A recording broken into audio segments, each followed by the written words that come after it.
जलगांव में पिंजारी मंसूरी बिरादरी की ओर से पुरस्कार वितरण समारोह आयोजित किया गया था। इस समारोह में 10वीं और 12वीं के गुणवंत विद्यार्थियों का सम्मान किया गया।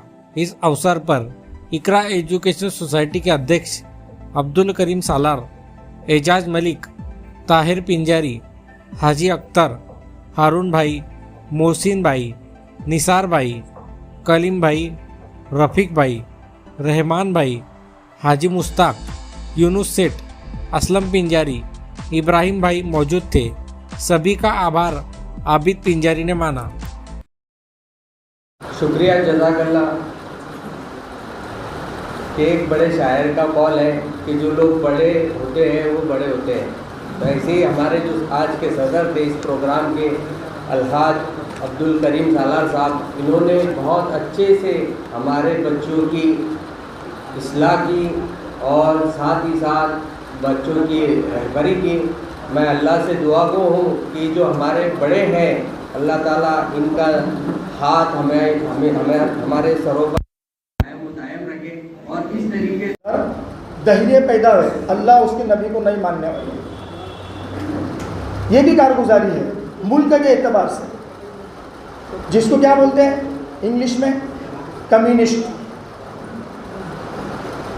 अभी हमारे लिए अफसोस की बात है, एक तो इर्तदाल होना या मुर्तद होना किसी भी लाइन से, वो बहुत बुरी बात है।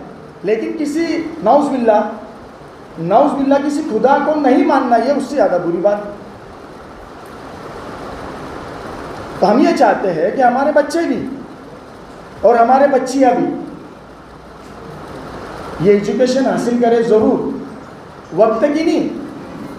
अब लोग क्या बोलते हैं कि भाई ये आज के वक्त की ज़रूरत है, ऐसा नहीं है, ऐसा नहीं है, ये हर वक्त की ज़रूरत है।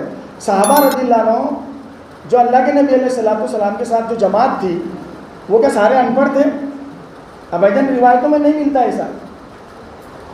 वो पढ़े लिखे थे, पढ़े लिखे भी थे, अशार पढ़ते थे, बड़ी बड़ी किताबों के माहिर थे। सिर्फ कुरान और हदीस का इल्म नहीं था, ऐसा भी नहीं है। उसके साथ साथ ये चीज़ें भी थी, बहुत ज़हनी थे, बहुत होशियार थे। जो सुनते थे वो दिमागों में उतर जाती थी बात। तो हम चाहते हैं कि हमारे बच्चे और हमारे बच्चियाँ ये पढ़े, ये दुनिया का जो फन है ये हासिल करें, ये इंजीनियर बने, ये डॉक्टर बने, ये उससे आगे के दर्जे IAS, MPSC, ISC ये पास करें। लेकिन एक जगह पे आगे रुकना भी नहीं है। भाई कैसे क्या होगा, हम कैसे आगे बढ़ेंगे, पढ़े नहीं जाएगा। तो दुनिया के बुरे माहौल से जो बच गया और जिसने अपने मिजाज को और अपने दिल को एक सू बना लिया, वो बढ़ जाएगा इंशाल्लाह आगे। आज दुनिया के अंदर बहुत ज़्यादा बेचैनी है, और बेचैनी का सबसे बड़ा वाहिद जो मर्ज है वो क्या है? मोबाइल। उसने बेचैन कर दिया सबको। तो मोबाइल की वजह से पढ़ भी नहीं पा रहे और मोहताज भी कर दिया। इसके लिए इससे भी दूर रहे, ज़रूरत पुरता इसका इस्तेमाल हो, सिर्फ ज़रूरत पुरता, जितनी ज़रूरत है उतना, नहीं तो बिल्कुल ना हो। हमारे बच्चे और बच्चियाँ तो बिल्कुल ना करें, और बिल्कुल एक सू होकर अपने पढ़ाई में ध्यान दें, अपने ईमान को, अपने ईमान की हिफाजत के साथ, अपनी इज्जत की हिफाजत के साथ बच्चे और बच्चियाँ ये पढ़ाई हासिल करें, ये पढ़े, आगे बढ़ने की कोशिश करें। अगर ऐसा होगा इंशाअल्लाह, तो जो तुम्हारे पढ़ाने के ऊपर पैसा खर्चा करने वाले हैं तुम्हारे माँ बाप, इनको इत्मीनान होगा कि कोई हरकत नहीं, हम इनको आगे बढ़ा सकते, हम इनको पढ़ा सकते। वरना हम सल्लल्लाहु अलैहि वसल्लम आपको किस चीज़ पर नाज है? तो अल्लाह के रसूल सल्लल्लाहु अलैहि वसल्लम ने फरमाया कि मुझे इस दुनिया में मौल्लिम बना के भेजा गया, उस पर मुझे नाज है। तो टीचर का दर्जा बहुत बहुत बड़ा है बेटा। और माँ बाप के बाद में आपकी एज ऐसी है कि हार्मोन चेंज होते बॉडी के।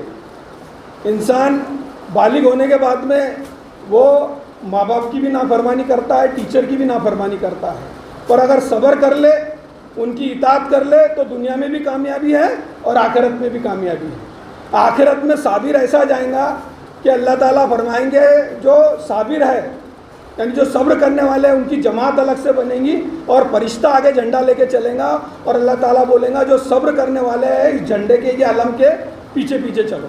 तो साबिर की इतनी बड़ी अहमियत है। दूसरे, आप लोग हम लोग एक नए पैटर्न से जूझ रहे हैं, वो 11वीं के एडमिशन का है। असलम को मालूम है कि 11वीं का एडमिशन ऑनलाइन होने की वजह से 1400 बच्चे पास होने, जलगांव में 1400 बच्चे पास हुए और 660 सीट है, यानी 740 बच्चे कहाँ जाएंगे, तो वो शॉर्टेज है। तो हमारे यहाँ पे जो एडमिशन क्लोज हुआ 85 पे इंग्लिश मीडियम हुआ और 78 पे उर्दू मीडियम हुआ। तो ये पीरियड में जो मेरिट है वो बहुत हाई गया। कोई in house quota, minority quota, फिर कोई ओबीसी कोटा होने के बाद में अगर कोई बच्चे का नंबर लगा तो लगा, नहीं तो फिर बाकी के बच्चे अभी तक हवा में हैं। तो 22 तारीख को वापस से उसका आपको रिफ़्रेश करना है फॉर्म को और वापस से उसमें हिस्सा लेना है। तीसरे ये कि बच्चियाँ मेरी बहुत ज़्यादा पढ़ी लिखी है अल्हम्दुलिल्लाह। अल्लाह से यही दुआ कि अल्लाह ताला आपको और ज़्यादा कामयाबी दे। और जब तक बेटा शादी नहीं होती पढ़ते रहना, बीएससी में एडमिशन ले लो, बीए में एडमिशन ले लो, जहाँ मिलता वहाँ एडमिशन ले लो। क्योंकि पुलवामा में जब हमला हुआ तो उसको डिफेंड करने के लिए मेरी बेटी, मेरी बहन सुफिया कुरैशी आगे आई। सबसे पहले अगर किसी ने हमला किया तो वो सुफिया कुरैशी थी। तो इंशाअल्लाह अल्लाह से उम्मीद है कि कोई सुफिया कुरैशी निकलेंगी जो इस मुल्क की तरक्की में हिस्सा लेंगी, इस कौम की तरक्की में हिस्सा लेंगी। और आखिरी बात ये कहूँगा कि मौलाना रूमी से किसने पूछा कि ज़हर किसको कहते हैं, तो मौलाना ने फरमाया कि हर वो चीज़ जो हद से ज़्यादा हो जाए, चाहे वो हुकूमत हो, चाहे वो ताकत हो, चाहे वो दौलत हो या फिर इल्म हो, अगर इल्म नाफे नहीं हुआ तो वह ज़हर है, वह आपको जहन्नुम के दाने पे ले जाके छोड़ेगा। तो अल्लाह से यही उम्मीद करता हूँ कि अल्लाह ताला मुझे और हम सबको अमल की तौफीक अता फरमाए और दुनिया और आखिरत दोनों में कामयाबी दे और हमारी आने वाली नस्ल को ईमान पे कायम रखें और दुनिया और आखिरत में वो पैरेलल हर चीज़ को लेके चले, दुनिया को भी लेके चले और आखिरत में होने वाले हमारे से जो सवाल जवाब होंगे उस पर भी अमल करे। ये शेर कहता हूँ हमारे बच्चों के लिए हमेशा कि उसकी नज़र करम जो हो जाए, मेरे दुश्मन मुफीद बन जाए, ऐ खुदा मेरी कौम के बच्चे खालिद इब्ने वलीद बन जाए। शुक्रिया। दुआएं लो। अगर आप समझते होंगे कि 4 किताबें पढ़कर अगर आप समझेंगे कि बहुत बड़े इंसान बन जाओगे, तो याद रखो जिसने अपने माँ बाप की नाकदरी की वो दुनिया के अंदर नाकाम हुआ, और जिसने अपने माँ बाप के पैर दबाकर किताबें पढ़ी तो दुनिया के कामयाब इंसान बने। इसको याद रखो। अकबर इलाहाबादी ने कहा ना कि हम ऐसी किताबों को काबिले ज़ब्ती समझते हैं जिन्हें पढ़कर बच्चे बाप को खप्ती समझते हैं। आप पढ़ लिख कर ये ना समझें कि आपने दुनिया हासिल कर ली, आप पर जिम्मेदारी है। आखिर की बात कह के मेरी बात खत्म करता हूँ। बहुत ही अजीब बात है, आप सुनकर भी थोड़े से आज परेशान हो जाएंगे। मुझे बताइए इंसान की ख्वाहिश क्या होती है? 2 पैसे कमाए, बहुत अच्छी ज़िंदगी गुजारें और कोई बढ़िया से बढ़िया खाने, बाल बच्चे, घर कोठी सब कुछ मिल जाए, वो खुश है और सजदे शुक्र अदा करता है। गलत बात है कि सही बात? यही ख्वाहिश है जरूर भाई। लेकिन आप हुजूर पाक सल्लल्लाहु अलैहि वसल्लम का उसमें मुबारक देखिए। आपने हमारी माँ आयशा से निकाह किया, माफ़ कीजिएगा, खदीजतुल कुबरा रज़ियल्लाहु ताला अन्हा, आपने निकाह किया। निकाह करने के बाद आपकी ज़िंदगी बहुत खुशहाली के साथ गुजर रही थी। बच्चे हुए आपको, बहुत अच्छे थे, अच्छे हालात से थे। क्या वजह थी कि आपने गारे हिरा के अंदर जाकर बैठना कबूल किया? सारी आराम, सारी आसाइश बच्चे बाल बच्चे सबसे मालदार सरदार पूरे अरब की आप उनके शोर बने, लेकिन आपको एक फिक्र सताती थी। वो फिक्रें क्या थी कि माशरे में कैसा निज़ाम है कि खाना काबा के इर्द गिर्द तवाफ़ करने के वक्त मादरजात नंगे मर्द जन घूम रहे हैं, बगैर कपड़े पहने के उरिया हालत में वो तवाफ़ कर रहे हैं। आप परेशान। वो सूदी निज़ाम जो ख़ानदान दर ख़ानदान चला आ रहा है, ये कैसे ख़त्म होगा? ख़त्म होने का नाम ही नहीं लेता है। वो जहालत का दौर कि अगर एक अरब के खेत की चिड़िया दूसरे खेत में चिड़िया आ जाए तो तलवारें निकलकर बरसों तक जंगें चलती थी। कोई इल्म का तस्वुर नहीं था। लड़की पैदा होते ही उसको दरे गोर कर दिया जाता था, जीने का हक नहीं था इनको। ये फिक्रें आपको सताने लगी और सारे आराम आसाइश छोड़कर 2.5 साल आप गारे हिरा में रहे और फिर आप पर वही अल्लाह ने नाजिल की। फिक्रे की, कोई इबादत का तस्वुर नहीं था, नमाज का हुक्म वहीं पर मिला। आप अकेले में बैठ के ये फिक्र करते थे इसका कोई तो मजाज निकले, कोई तो मदावा हो, कहीं तो ये मामले ख़त्म हो। आज आराम की ज़िंदगी गुजार कर हमारे दिल के अंदर फटे फूटे कब्रों के अंदर अतराफ के गरीब लोग हमको नज़र नहीं आते। हमें हमारी बेवाओं यतीमों की याद नहीं आती। यहाँ मुसलमानों के ऊपर होने वाले जुल्म हम समझते हैं, जिसका हाथ टूटेगा उसके गले में बंधेगा। हमारा क्या लेना देना, मस्जिद भली घर भला, कोई समाज में लेना देना नहीं। बताइए हम कौन सी ज़िंदगी जीना पसंद करेंगे?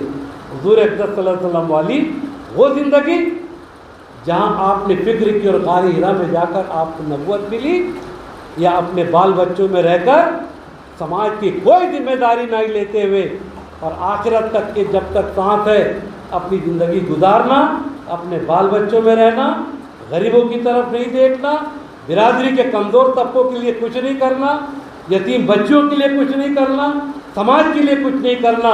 अगर ये ज़िंदगी आपकी है, आप खुद फैसला करें कि हुज़ूर पाक सल्लल्लाहु अलैहि वसल्लम के उस्वे पे चलना है या हमको नहीं चलना है।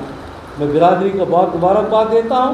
न सिर्फ आप तक़सीम इनामात बच्चों के तालीम की तरफ तवज्जो दे रहे हैं, बल्कि अल्हम्दुलिल्लाह इज्तिमाई नज़्म बहुत बरसों से आपका चल रहा है। बहुत सारी चीज़ें आपके पास में हैं। आपके पास में इस्लाह माशरा के जो प्रोग्राम आप लेते हैं, ये बहुत अफजल प्रोग्राम है, क्योंकि एक एक बिरादरी को मिला के मुसलमान इंसान बनता है, इस्लाम का तस्वुर आता है। और उस जिस्म का एक हाथ अगर मनियार बिरादरी है तो दूसरा हाथ उसका। मैं सबसे पहले हमारे प्रोग्राम के सदर जनाब अब्दुल करीम सालार साहब का शुक्रिया अदा करता हूँ।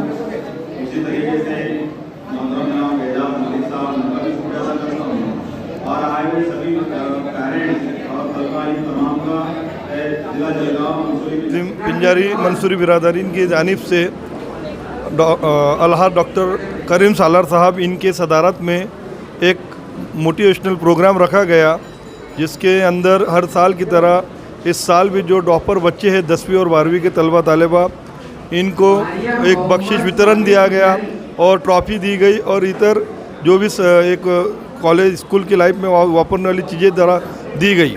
प्रोग्राम काफ़ी कामयाब रहा और इसके पीछे एक ही मकसद था कि बच्चे मोटिवेट हो और तालीम के जो चल रहा है उसके अंदर पिंजारी अंसारी बिरादरी में और तमाम ही हमारे भाई बहनों में इसके जज्बात पैदा हो और एक अच्छी एजुकेशन तालीम हासिल करके वो समाज में एक अच्छा ऊंचा नाम का हासिल करे और अपने बिरादरी का, अपने मुल्क का और तमाम इंसानियत का नाम ऊंचा करे। अस्सलाम वालेकुम। यहाँ पर प्राइज़ डिस्ट्रीब्यूशन सेरेमनी बिरादरी की तरफ से रखा गया है और मैं 12th आर्ट्स से टॉपर मुस्कान मजीद पिंजारी हूँ। मुझे 89.17% है और मैं बिरादरी में से फर्स्ट हूँ। मेरा यही कहना रहेगा सभी स्टूडेंट के लिए कि आपको कोई भी एग्ज़ाम अगर क्रैक करनी हो तो एक ट्रायंगल ट्रिक कही जाएंगी। और ट्रायंगल ट्रिक ऐसी है कि आपको किसी भी एग्ज़ाम का सिलेबस पता रहना चाहिए, उसके PYQ पता रहना चाहिए और उसका पेपर फॉर्मेट पता रहना चाहिए। और बिरादरी की तरफ से बहुत ही अच्छा प्रोग्राम रखा गया है, तो बहुत अच्छी मैनेजमेंट की गई थी, तो सो थैंक यू। आगे आके मुझे सिविल सर्विसेज एग्ज़ाम देनी है। अस्सलाम वालेकुम, मेरा नाम मुस्कान है और मैं 12वीं क्लास की फ़र्स्ट टॉपर हूँ साइंस क्लास में, और मैं आगे जाकर डॉक्टर बनना चाहती हूँ और मेरा गोल डॉक्टर बनने का है। और मैं अपनी बिरादरी का शुक्रिया अदा करती हूँ कि मुझे इस मकाम तक पहुँचाने में उन्होंने बहुत ज़्यादा कामयाबी की सीढ़ी तक पहुँचाया। जज़ाकल्लाह। मुझे करियर में जाकर डॉक्टर बनना है, बहुत कामयाबी हासिल करनी है। अस्सलाम वालेकुम, मेरा नाम है रईस यूनुस पिंजारी। यहाँ पे आकर बहुत अच्छा लगा हमें। I want to become a engineer, मैं इंजीनियर बनना चाहता हूँ।